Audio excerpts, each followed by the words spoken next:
Para dar uma boa noite para o lado de cá, professor, a gente fica com essa sensação, né, de que o São Paulo foi crescendo na partida. E não sei se o Corinthians abriu mão de atacar, não acho que tenha sido isso, mas o ímpeto que a gente viu no começo, na boa vontade que a gente citou do Roger Guedes, a partida brilhante que o Adson faz, jogando um pouco mais centralizado, a gente pode falar especificamente sobre isso mais para frente, mas eu queria saber o que você acha que faltou, de repente, para ser um placar mais elástico, ou se você concorda com o Birner, se tivesse sido um empate também estaria de bom tamanho. Boa noite, Dani, companheiros, fãs do esporte. O São Paulo jogou, o Corinthians ganhou. Faz 45 anos que eu vejo esse clássico, e aí apelando para a mística do meu amigo Vitor Birner, muitas vezes eu vi um São Paulo muito superior, de Silas e Miller, depois a geração do Raí, e o São Paulo surpreendentemente deixa de ganhar do Corinthians jogos muito ganháveis. Hoje não foi um jogo ganhável, a gente está discutindo aqui o que faltou para o São Paulo chegar ao empate. Na verdade, eu acho que o pecado foi cometido antes, né? O São Paulo jamais poderia deixar o rival abrir uma vantagem de 2 gols em um jogo em que o São Paulo, aliás, como vem acontecendo nos jogos entre eles, no Morumbi, e o contrário em Itaquera, num jogo em que o São Paulo começou tão melhor. Mas o Corinthians tem certas individualidades que, quando engrenam, fazem a diferença. Sim. Nesse campeonato, essa virada da bola solitária do Renato Augusto para o Fagner tem sido fatal. A atuação do Roger Guedes, a gente falou aqui, o Adson fez 2 gols hoje. O Adson, na carreira toda como profissional, tinha feito 8. Eu até brinquei, falei, nossa, o Adson fazer 2 gols. Na verdade, ele tinha feito 2 num jogo com o Ceará, que foi 3-1 em 2021. Mas a gente há de convir que não é o normal. Então, o andamento da partida favoreceu muito o Corinthians. O começo do jogo foi um jogo igualzinho aos outros em que o Corinthians não ganhou no Morumbi. O São Paulo em cima. Mas dessa vez essas individualidades falaram mais alto, inclusive dos dois lados. Porque se as individualidades do Corinthians produziram para o bem, as do São Paulo cometeram erros individuais, principalmente no lance do segundo gol. O Orejuela ali não pode, tanto que ele não volta, né? Ele comete o principal erro, mas tem mais erros. A gente já não, tem o Alan Franco, tem, né? Aí eu discordo. Ali a coisa... Eu discordo, mas a gente já vai falar disso. A coisa foi complicada. Enfim, não é nada perdido para o São Paulo. O Rogério entrou hoje acabou com a sua 5ª opção pela lateral. Sim. Ele entra com a 4ª, acabou com a 5ª. Ele cria uma opção. Muita gente falou do Galopo, né? Ele tinha um cobertor curto. Pelo número de estrangeiros, para entrar com o Galopo, ele teria que ter bancado, por exemplo, o Caio Paulista estreando do outro lado do campo. Se ele estreia com o rapaz do outro lado do campo, Dani, e acontece esse desastre de 2 gols no primeiro tempo, ia estar todo mundo falando que o desastre aconteceu por causa disso.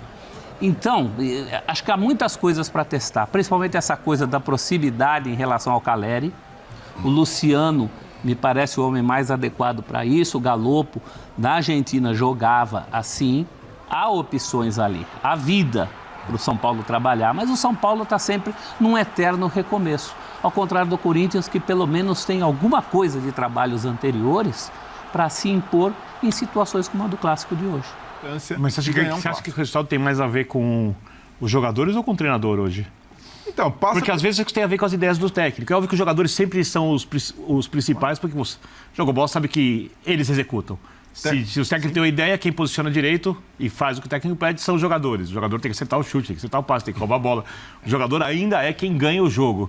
Mas você acha que essa vitória de hoje passa mais pelo Lázaro? Porque, a não ser a movimentação do Adson, e por muito tempo o Adson se movimentando quando o Corinthians chegava à frente, o que era raro, os jogadores do São Paulo não achavam o Adson, como aconteceu no lance dos gols. Eu acho que a vitória está muito na conta dos jogadores. E vou apelar aqui para as estatísticas. Assim, sabe quantas defesas o Rafael fez no jogo? Nenhuma. Nenhuma, porque o Corinthians só chutou 6. 2 no gol. Se você troca os goleiros hoje, o São Paulo ganha o jogo. Então, mas... Você troca os goleiros... Sim, mas você está dizendo que o Cássio pegaria as 2 bolas que o Rafael tomou? A primeira com certeza. Não. A segunda, quer dizer, com certeza. Foi mal para você? A que passa na frente dele? Sim, talvez. A segunda com certeza. Talvez. A segunda com certeza. Fora a questão da confiança. Outra coisa. O Corinthians finalizou na área, dentro da área, 3 vezes dessas finalizações, uma de fora. O São Paulo finalizou 11 vezes. A qualidade da finalização dos jogadores do Corinthians é superior à qualidade da finalização dos jogadores do São Paulo, para não entrar na questão de passe. Mas o treinador não sabe disso? O treinador sabe que tem jogadores melhores que podem decidir numa bola. Eu enxergo que passa também pelo Lázaro. Não dá pra gente dizer que foi um jogo autoral, também do treinador. Também sim. Então, por isso, estou pontuando o mérito que o Lázaro teve numa abordagem mais pragmática.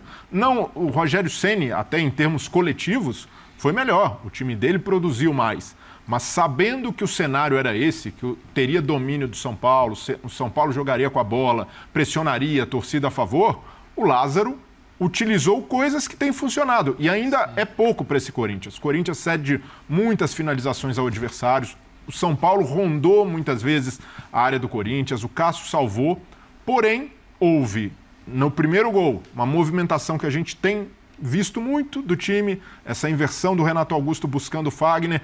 E é uma inversão em que ele tenta duas vezes. Ele inverte a primeira bola, o Fagner volta, o São Paulo balança mal a defesa, demora a chegar e o Renato Augusto dá a bola de novo nas costas. Então, é uma movimentação treinada. O Lázaro tem trabalhado isso. Aconteceu contra o Água Santa. Usando mais o Fagner.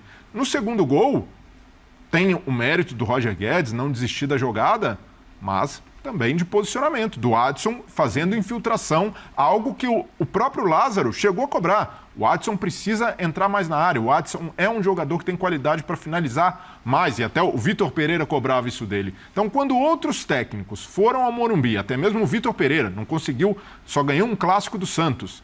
Então, não chegavam nesse cenário e não conseguiam o principal para o Corinthians, e o torcedor corintiano vai ter suas ressalvas ao Lázaro, vai questionar a mexida, mas o mais importante hoje é uma vitória pesada, quebrando um tabu de 6 anos. Isso foi meu comentário de abertura, eu concordo contigo. E eu não cobro de nenhum técnico e de nenhuma equipe o desempenho ideal nesse momento da temporada. Seria, vou usar o termo duro aqui, sacanagem minha com o técnico cobrar que o time com tão pouco tempo tenha as ideias do técnico implementadas e o time fisicamente esteja cá pronto. E o Corinthians aí tem jogadores para o Paulinho, por exemplo. A gente não sabe em que nível o Paulinho vai chegar, mas o Paulinho é um jogador que pode se recuperar, pode ser muito útil ao longo da temporada. Então eu não estou cobrando, eu estou falando especificamente sobre o jogo de hoje. Eu acho que quando o Corinthians faz 2-0, com a formação que o São Paulo tinha, o Corinthians coloca o São Paulo no córner. Ali é para fazer nocaute. Ainda mais, como o professor disse, com o histórico que tem entre essas equipes, porque o professor tem razão. A gente viu muitas vezes o São Paulo chegar contra o Corinthians com times muito fortes e o Corinthians fazer jogos atrapalhando o São Paulo. E quando o Corinthians chegou a golear o São Paulo, quando o Corinthians estava bem o São Paulo mal, com um time reserva. Jogando em Itaquera. Então tem essa coisa ali. Mas será que não é confiar demais na mística, o Bino? Na mística, na qualidade dos jogadores. Vamos falar. E como o jogo estava se colocando para os times. Eu gosto da história da mística, mas vamos falar a verdade. Aqueles 2-0 naquela altura do jogo, para quem estava assistindo... Ele preferiu a segurança, tinham preferiu caído o resultado do que caiu do céu, pelo que os dois times estavam desenvolvendo. 2 finalizações, 2 gols. Aí eu vou agora acreditar que agora eu vou massacrar o São Paulo, vou de novo lá. Eu acho que Roger Guedes e Renato Augusto do lado esquerdo em cima do Orejuela e obrigando a recompor, ali era festa. Tanto que o Rogério tira o cara. E mais uma coisa, Marcelo, olha o Orejuela depois que o São Paulo toma o gol e ele sabe que ele errou e não dá um passe de mais de meio metro. Tá perdido. O lance do segundo gol, estão colocando a culpa no Alan Franco. O zagueiro do lado direito do São Paulo é o Arboleda. Não é o Alan Franco. O Alan Franco sai lá do outro lado porque o Arboleda aqui não... O Orejuela erra, o Arboleda devia estar na jogada, o Alan Franco tenta corrigir o erro, estão colocando a culpa nele, não é nele. Mas quando ele se desloca, ele falha. Ele não tem a ação que deveria. Ele tá tentando... Aí é o goleiro tentando, quando a zaga não sobe, é o goleiro tentando sair para tirar a bola de qualquer jeito, porque a coisa está perdida. Mas saiu errado também, deu o bote errado. É uma situação complicada. Depois, claro, tudo é engenharia de obra feita. Né? Sim. Mas eu acho que...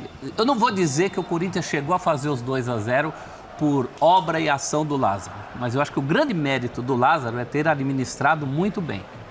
O Orejuela tá ali na jogada. Só que ele não encosta. Quem ele tá ali. Atrasado. Ele tá atrasado. Ele tá atrasado. Quando um zagueiro vem fazer a cobertura, sim, claro, que não devia nem ser esse zagueiro, devia ser o outro, sim, ele automaticamente ocupa o espaço do zagueiro. Ou faz a cobertura. Ele não fez nenhum nem outro. Só para não dizer que eu estou pegando no pé do Arboleda, o Arboleda ganhou uma bola no último lance do jogo, que sobrou pro Luciano, que o Luciano quase empata na raça, ia ser uma bela assistência. No primeiro tempo, né? Antes de não, no segundo tempo, agora no finalzinho do jogo. Um lançamento longo, uma bola difícil. Só estou falando que nesse lance tem um erro coletivo. Eu estou observando a ação do goleiro Rafael, é uma bola defensável, interceptável. Nossa Senhora. Existe. Mas dá para interceptar aquela bola lá, hein? Ô Mauro, eu Agora acho que tem a uma gente está coisa tirando aí... os méritos da jogada do Corinthians para dizer que foi erro do São Paulo. Foi mérito do Roger. Tem mérito e erro. Tem dois. O Arboleda, que está correndo ali na bola, ele também desiste. Ele desiste. A Arboleda jogou bem, não vou falar que jogou mal, não. Jogou bem. Teve uma cabeçada que às vezes o narrador fala, cabeçou tudo certo e tal. Não, certo é quando vai dentro do gol. Mas ele vai lá, ele na frente, ele ajuda. Por acaso não entrou o gol. A questão dele é defensiva, né? Mas ele começa a correr atrás do Roger, mas eu acho que ele percebe que ele não ia ganhar, não ia chegar. E aí ele deixa o Alan Franco chegar, que se fosse numa pelada de rua aqui da Várzea, ele tinha que chegar rasgando e jogar o Roger lá na arquibancada e tal. Tem muito torcedor que vai dizer isso. E comentarista nosso aqui também, sabe, que já jogou bola, zagueiro, falando, não pode perder esse negócio e deixar o cara passar. Tem um volante também que falaria a mesma coisa. Falaria mesmo. Sei lá onde o professor tá, mas... Sempre para chegar, tem que chegar chegando, Tem um volante né? para chegar chegando. Mas o Roger foi muito feliz ali, dar o Claro que não é para machucar, né? Só pra gente deixar claro, mas é para tirar da jogada. Para evitar que... Assiste a Argentina e França na final da Copa, você vai entender o que a Argentina fez. Claro, Brasil e Croácia. Pô, por que deixaram jogar com 4 minutos? Por que não faz falta? É aquela história, tem hora que tem que fazer uma falta e parar. Então ali, acho que foi muito mérito do Roger. E quando ele bate ali pro meio, gente, aí já era. Não sei, vou olhar de novo se o goleiro podia chegar e tal. Porque o goleiro tem aquela também. Se ele dá um passo assim para poder sair e o Roger não cruza e chuta no pé da trave, puxa vida, que frangou e tal, é difícil. Tem que tomar uma decisão. O goleiro é uma função muito complicada e a decisão ali é na hora ali, né? Milésimo de segundo, eu saio, eu fico e tal. Achei mérito. Por isso tinha feito dois chutes a gols. Nem para fora tinha chutado ainda, né? Sim. Corinthians não teve um escanteio a favor. Teve uma meia dúzia a favor aí do São Paulo. Corinthians não teve nenhum. Então, aí eu tô com o professor. Cara, caiu do céu naquele primeiro tempo. Tô com 2-0 aqui, não ganho aqui há 11 jogos. Eu não vou agora me lançar para tentar fazer 3 ou 4. Não, vou segurar esse 2-0 e se tiver uma outra chance de correria, de contra-ataque, ok. Nós vamos lá tentar um terceiro gol. Mas eu não iria para cima do São Paulo. E era... Cantinhos 8-0 pro São Paulo. 8-0. Você vê como... Não existiu essa superioridade. Eu queria só registrar um outro grande mérito. A defesaça do Cássio no escanteio. Aliás, essas defesaças do Cássio, todos os jogos do Corinthians no Campeonato Paulista tem pelo menos uma dessa. O Brele lembrou. Depois do Adson, hoje o Cássio foi o melhor jogador de novo. Se quer ser candidato a Carille, tem que manter o adversário um pouco mais longe. Candidato foi isso que fez o Carille. Eu quero registrar um mérito aqui. Um mérito da pessoa Fernando Lázaro. Fazer Roger Guedes correr por ele. O que o Roger Guedes está correndo por esse técnico... Só se ele corria lá pelo técnico do Criciúma no começo da carreira. Eu lembro do Roger Guedes fazendo o primeiro gol na carreira dele na Arena Corinthians, um Criciúma e Corinthians. Então, não sei se lá ele corria pelos técnicos. Mas aqui, o Brele lembrou, o Vitor Pereira não conseguiu resultados assim, mas tem as circunstâncias de cada jogo. Na estreia do Vitor Pereira, quem tomou gol de cara é ele. O cara desceu do avião, já pegou uma enfiada de clássicos e jogos decisivos, né? Sim. Até o devido desconto. Mas na prática, no frigir dos ovos, é isso aí. Foi ele que conseguiu o que técnicos do Corinthians não conseguiam há 12 partidas. Por isso que mesmo cansado, que é óbvio que ele cansou no final, porque ele está numa entrega muito grande, ele permaneceu. Sim. O Lázaro preferiu tirar o Yuri porque percebeu a gente comentava. Agora aqui, acabando o jogo, ele lá indo em cima do goleiro e tal. Está numa entrega que eu não sei, acho que é para dar inveja para o Vitor Pereira. Mas, enfim, é benéfico isso para o Corinthians. Acho que está chegando muito pouco a bola no Yuri.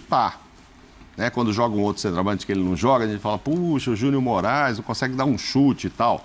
Já que você está com as estatísticas, você me olha aí daqui a pouco. Quantos chutes o Yuri conseguiu dar a gol? Bom, a gol só foram 2 finalizações. Bloqueado, talvez.